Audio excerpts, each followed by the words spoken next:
A Dundalk funeral home has warned the public of an online scam targeting mourners. Gerard Quinn, funeral director at Quinn's Funeral Homes, joins us now. Gerard, this is a particularly distressing case that you've highlighted. Tell us how the scam works. Good morning. Well, basically, the scammers are setting up fake Facebook pages to offer a live stream of the funeral of, in many cases, probably high profile or tragic funerals in an area.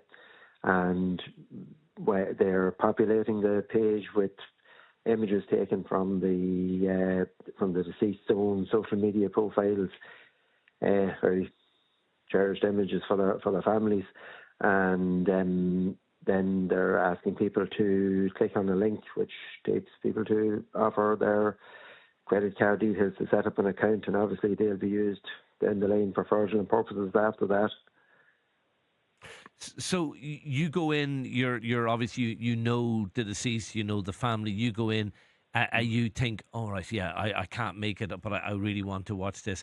And you're asked to put in details. And then obviously once they have your financial details, they can scam you basically. That seems to be the case now.